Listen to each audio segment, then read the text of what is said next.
The long weekend is upon us, and we've been informed no power cuts are expected. Scant relief for some, or many, in Johannesburg, who will find themselves without water. Normal water supplies only expected next week back in Joburg South. Experts say as much as 60% of the water that is pumped into Johannesburg water is lost through poor and failing infrastructure. eNCA's Silindelo Masikane has been out and about in Johannesburg tracking the story for us, and she joins us from South Hills. Now, Silindelo, depending on where you are in Johannesburg, you will have a very different experience, but it doesn't seem like many people have not been touched by this latest water crisis. Well, the impact is quite devastating here in South Hills. We know that the local clinic remains closed due to the fact that there is no consistent supply of water. And just moments ago, you can see behind me that at the JoJo tank, just opposite the clinic, finally a water tanker has actually arrived to fill up this JoJo tank and to supply the residents with water. In fact, the JoJo tank was beginning to not be able to take out any water anymore because it was, finishing. Because from as early as around 4 or 5 a.m. this morning, people have been queuing here with their buckets, with their water bottles to try and fill up. And it seemed as though that the JoJo tank was going to run out before this water tank arrived, but it seemingly arrived just in the nick of time to be able to allow residents to start to fill up their buckets as well as their water bottles. But I am joined by one of the local ward councillors here in South Hills, who's just going to explain to us exactly how the situation has affected residents and perhaps what her intervention has been. Ms. Faiza, please, if you could just come and join us here. Thank you so much for your time on eNCA. Perhaps as a ward councillor in this area, I think you get a lot of the backlash around why there isn't any water. Perhaps what have your engagements been with authorities around the water situation? Yeah. Good day, ma'am. Thank you for coming out into our area to come and see how dire the need is. This is basically going on for the whole month. We had Joburg Water out here, we had the directors out here. They came to explain to the residents what is the issue, but every time they explain that it's something else. There was a time when they said it is our generator that's not working, but that has been fixed. Then they said again there's not enough water coming into the pump because of the generator. But it's just stories upon stories upon stories all the time. What they do not realize is there's old age homes in this ward. Our schools had to close down. Our clinic had to close down. As you can see, people start queuing from early in the morning not to miss the truck. And my other concern is there's not enough trucks. When I speak to Joburg Water, they do tell me that the ward is quite big and there's a whole lot of other areas that is affected. We've been trying to engage with the MMC as well. They still have not come once to our area. The mayor has not even come once to our area yet. This is such a big situation, ma'am. We have children that are becoming sick. Elderly people are becoming sick.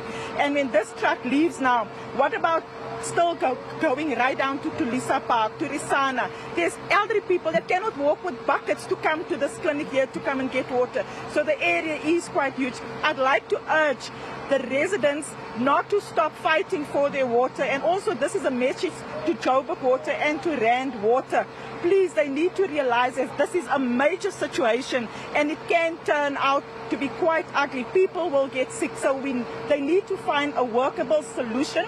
We are prepared to work with them because I will not stand still to see that our residents goes without water. Talk to me about the political instability in the city of Johannesburg and how it's affecting service delivery. Yeah. Ma'am, we are, as you see, there is a coalition party and even the political parties cannot really help. But we as the DA, we are really trying our best. What we have also done is we took Joburg Water to the Human Rights Commission because this is a violation to our residents. It's like they don't care. Joburg Water do not care.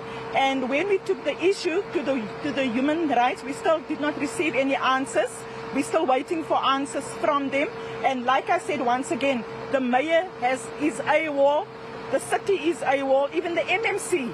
If it was a concern to him, he would have been in our areas that are struggling with water. We still have not seen him with one word. And as far as I'm concerned, they only go to the areas where they see where they are getting votes, and that is where they are running to. But this issue, it's not about politics, it's about human rights. They need to come into all the areas, they need to come and explain, they need to come clean what is the issue with this water. Because we cannot just have it like this all the time. This is inhumane for people to sit without water. So do you think this area is neglected because it's a DA-run ward? I would say to a certain extent, because it is Ward 56 that is DA Ward, Ward 57 is DA Ward, Ward 54 and 55. All these areas do need water, and yet they don't come into our wards, because I would say because it is DA run. That's why they do not come into our wards, and it is a huge area. If you look on the news, these people just go to wards where they run there, and this is unacceptable. You were talking to me about how there is almost a tug of war when the water tanker comes in because of how desperate people are for water. Yes, ma'am, it's not only here. When we leave here, I will take you to people that are busy protesting right now. People want water, and people actually say that they're going to start burning the streets. The last thing that I want is for people to burn the streets, but they are desperate. We cannot blame them, and that's sometimes the only answer that they get once they start burning, and then we will get services. Yes, as you can see, look, people are waiting. People are standing here from early in the morning because they're scared that they're going to miss the bus. They're scared they're going to miss this truck. And why must we live like this? This is 30 years later. This is 30 years later, and we would have expected that 30 years later that we wouldn't have stand like this. This is inhumane. We want services. Thank you so much, Ms. Faiza. Thank you so much. All right, that is Ms. Faiza, one of the ward councillors here in South Hills for Ward 56.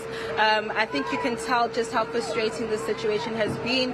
As one of the local leaders here, she receives most of the backlash with regards to why there isn't water. So I think you can see that word is getting out that the water tanker has arrived. We're seeing more and more residents coming to fill up their water bottles as well as their buckets. You know, we had a situation earlier, Marcel, which was really quite frightening because the clinic isn't operational. There was a van that was rushing here with somebody who had been stabbed, and they were hoping to get services from the clinic, but they didn't know that the clinic was closed. And you could tell that the people who were transporting this man who had been stabbed really felt quite helpless. One of the women was quite emotional, crying, saying that this man is going to die because he needs medical attention urgently.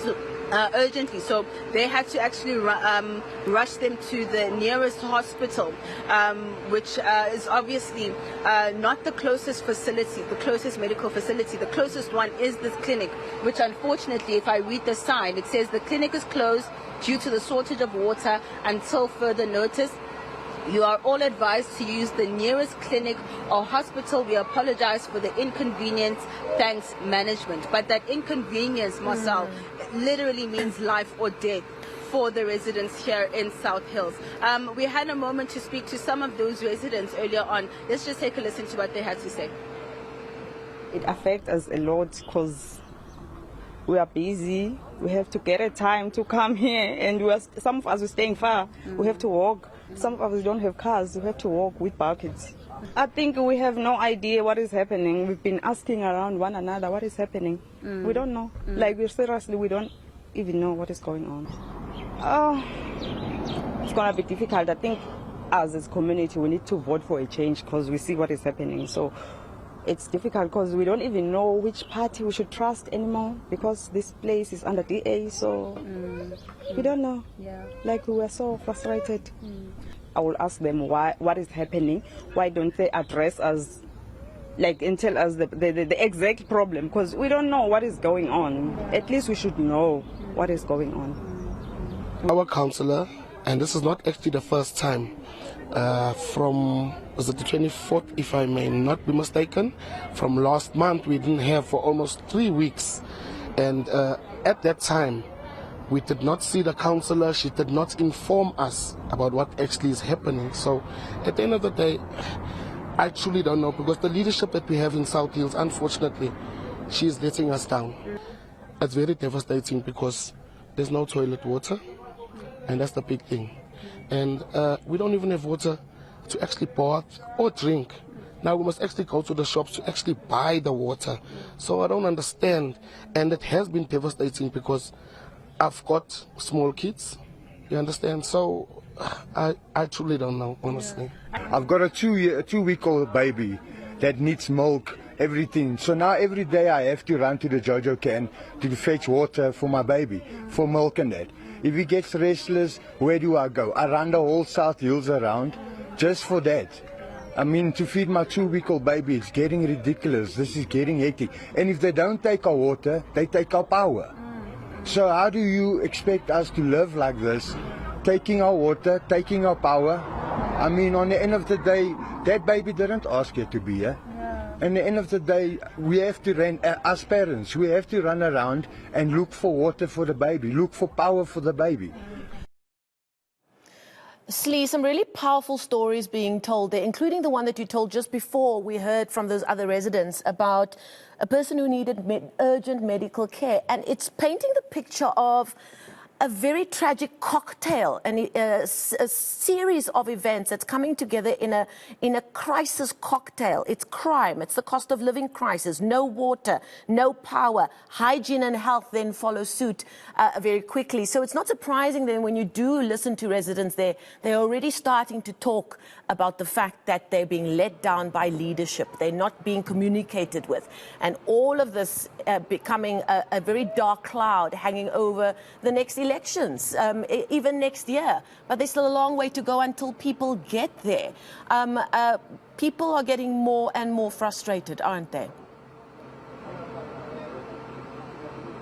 Frustrated, just simply fed up with the situation, Marcel. I mean, just to show you, look at the buckets. We've got a van now that's delivering a number of buckets and water bottles for people to be able to fill up. Mind you, this water tanker is supposed to go around to all of the wards here, and you know, it just might run out before it gets to one of the very last wards that it's going to. And when you speak to the people on the ground here, the residents, they are asking themselves, what are we voting for? You know, you come out every time it's election season, they are made promises by politicians, by political parties, that they're going to provide basic services. I mean, to have access to water is a basic human right, and this right is being violated daily for the people of South Hills who, for this particular area, they haven't had water for a month now. You know, we're talking about areas that haven't had water for weeks. This area hasn't had water since about the middle of August. And we are in an area that has old age homes. We are in an area that has schools in it. We are in an area, of course, that has a local clinic that is supposed to provide medical services, and it can't. And what I'm hearing from residents is that they don't know what they're voting for. They don't know what's the point of voting anymore, because all they get is empty promises from politicians who continue to say that, you know, they will be the ones to fix the situation. But in particular here in Johannesburg, the situation just seems to be getting worse, and it does not seem as though there is an end in sight. And you know, speaking to Ms. Faiza, one of the ward councillors, she was saying that they haven't heard from the mayor, they haven't seen the mayor, they haven't heard from the MMC, you know, responsible for this entity. And at this point, you know, it's just a matter of, can they be provided with solutions? I just want to bring in Ms. Faiza once more to just talk to me about what are the chances, Ms. Faiza, of this water tanker being able to provide water to the other areas. How many more areas does it need to supply water to? Yeah, the areas that's affected, it's South Hills. This is just a small fraction of South Hills, but South Hills is huge. South Hills go right down to the other side as well. It's like now, it was, you know, people normally when they see the truck, they put it on WhatsApp groups and say, guys, the truck is here. As you've seen now, they pulled up here. But what about people that don't have transport? What about the elderly people by the old age homes that do not have transport? Right now, it is Kulisa Park that is affected. It's Risana that is affected. It's a lower part of South Hills that's affected. It's the new development that is affected. Even in Rulich as well, there's a huge old age home also with nearly 1,500 that is affected. We've got another old age home, Queenshaven. There's more than 3,000 people that are staying there and they do not have water. So these trucks don't go right down. So that people is really affected. What about our small children? Like I said, so yes, but we were fortunate now. I've been speaking now to the driver of the truck. And I gave him my number and I said to him, please, the minute you fill this truck, give me a call and I'll tell you exactly where to go and which areas to go and service. So at least that is a little bit of a relief. But they did not communicate with me regarding when the water is coming in and which streets are they going to do. So that's another issue, right? We don't know. There's never an exact time as to when the water tanker is going to come. No. They don't tell us at all unless we say on the groups to Joburg Water, when are we getting water? We basically have to beg for water to come in. And that is once again a human rights violation. Why must we beg for water to come in? And I mean, one of the last, I think, people we saw in terms of a group of people coming to get water was women with babies on their backs. Yes, yeah, that is also not right. I mean, people must walk with babies and yet there's big huge buckets on their heads. I mean, she is a woman. I mean, her body cannot sustain that. And now we have a woman with a baby on her back who's coming to fill up water. What I'm saying is this is lack of infrastructure for years of ANC run, and I am going to blame the ANC for this. So I want to encourage the people that voting is coming up again. They need to vote with their minds and not, they must forget about the past and think of the situations that they are now. The ANC had 30 years to make right and still they failed of doing that. So people need to vote the right choices, and if they vote the right choices, they will see the difference and they will know the right choice is only the DA. I'm not here to politicize things, but you go to Cape Town. Cape Town do not have things like this, what we are going through here. To be fair, Cape Town does, but let's talk about the fact that when Johannesburg was also under a DA-led administration, you guys weren't able to fix things either. Right. Ma'am, they didn't give us enough chance. We were under we only had 3 years of trying to fix things and then it was broken. So 3 years is not enough of years of neglect of Joburg. They should have given us a fair chance. They should have given us a much longer chance and the people would have seen the difference. But I think it's fair to say that we cannot blame voters for not wanting to vote anymore because political parties are not actually living up to the promises that they make. Ma'am, I agree with you fully. Quite frankly, people are tired. People are telling me we're not going to vote anymore because they don't see anything. What difference do they get? But yeah, the choice is theirs. But once again, as I'm also saying, if they're not going to vote, they know where the vote is going to go to. So yes, people are tired. People don't want to vote, and we cannot blame them for that. But yeah, but people need to vote with their hearts and not think of what happened in the past. Thank you, Ms. Faiza. Thank you so much. All right. Marcel, I just want to leave you with this visual for our viewers to understand just how dire this situation is. We're itching closer to elections and we're going to be hearing a lot of rhetoric, a lot of, blame gaming, people just trying to pass the buck.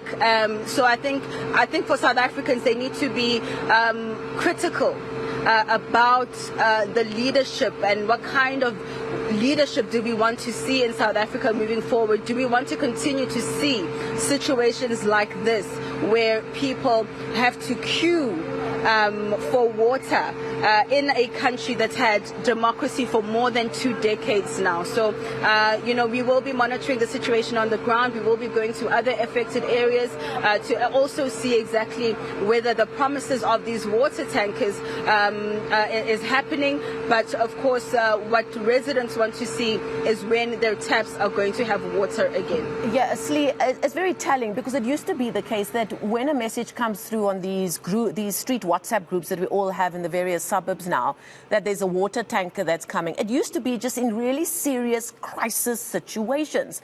But we're dealing with communities now that a water tanker coming once every few days has become part of everyday life. It's not just in crisis, but it means that this crisis has been going on for so long, and therefore water tankers have become part of these people's daily existence. Absolutely. It's become their lived experiences. When I speak to many of the mothers who are frustrated, they're saying to me, I mean, it's been a month now. It's been a month and we haven't had water. We're not getting any accountability from our local leadership. We're not getting any updates from the city itself.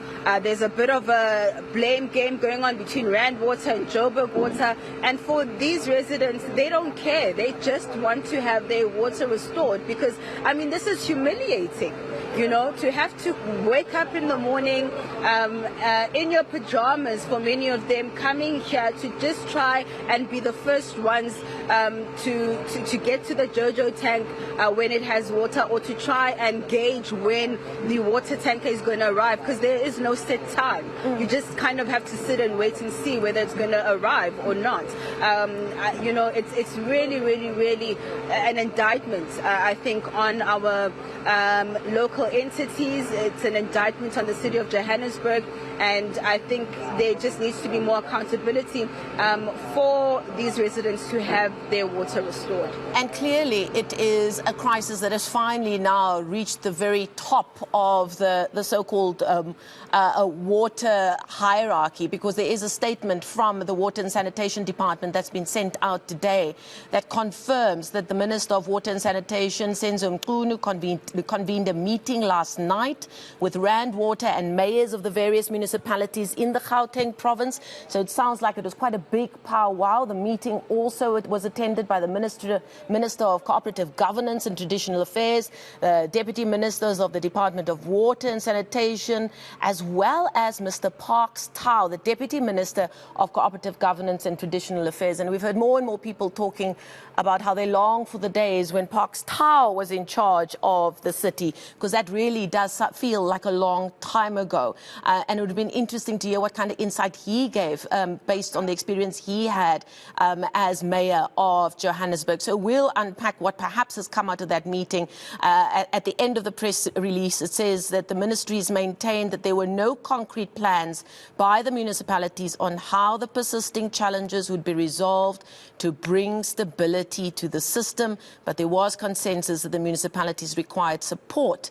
And to that end, Minister Mchunu directed Rand Water and the Department of Water and Sanitation to meet within the coming week with technical officials from the municipalities to devise a plan which would then be presented to the two ministers. And it further agreed that upon receipt of that plan, the public would be briefed. So there are talks happening at very high levels, Slee, but that's really scant consolation for these people that we're seeing standing here right now, queuing for water just to potentially, hopefully, get through this weekend. Yeah, Marcel, I actually just want to bring in the residents because I think it's much better when we hear from them ourselves. I want to bring in a gentleman and this woman who I assume you reside here in South Hills, ma'am. Talk to me about how the situation has affected you and your family. It affected me, my father a lot because we have to big buckets. He can't carry them. He's had a big operation, a hip operation, and he gets sore when he comes and gets water every 5 minutes. It's getting down, especially with old people. They can't walk and all that. Yeah. It's getting it's stressful for all of us. And you haven't been told when you're going to have your water restored? No, I even work at the church here. We have to make plans for water and all that. to flushing the toilets and everything. Thank you so much, ma'am. I want to bring in a gentleman who also came with water bottles as well to try and fill up for his home. Just talk to me about how this has affected you and your family. This has affected all of us that stays in this community, ma'am, because I don't understand us as South Africans, and South Africa as a country, why should we have this problem? Because they're making us live like unhygienically, and there's babies, there's old children, like that lady said, old people, so we must walk as if we back in the Stone Age days to come and fetch water. It's unacceptable. And then still there's the electricity. So why can't all the parties stand together and help the situation, solve it? Do you think you're being let down by the politics here in Johannesburg? Of course, yes, ma'am. We are being let down by the politics here in Johannesburg. So which means it doesn't matter who you vote for, whoever you vote for, all politicians are the same. That's what I think. Thank you, ma'am. But I just hope they can solve this problem with the water. Thank you so much. All right, Marcel. Just, you know, I think the more you speak to residents, you get a clearer idea of just how this has affected them. You know, I spoke to a gentleman earlier on who said his 2-week-old baby, they're struggling to take care of her because of the issue of not having water. And like you've heard from this gentleman here, there are old age homes in this area, many of which are not getting a constant supply of water. So we will continue to monitor the situation, Marcel, and of course get a better idea from residents exactly how they've been affected. Absolutely. Thank you so much for bringing us their stories. Silindelo Masikane, the most important stories, they're coming from ordinary residents who've been dealing with this crisis, not just for this week, as you heard there, for more than a month already. We'll continue to get those updates from Slee as she makes her way around the city as people prepare for the long weekend, but more importantly, try and decide how they're going to flush their toilets, how they're going to cook, how they're going to keep their families hygienically clean, and that kind of thing. So we'll continue to monitor that for you.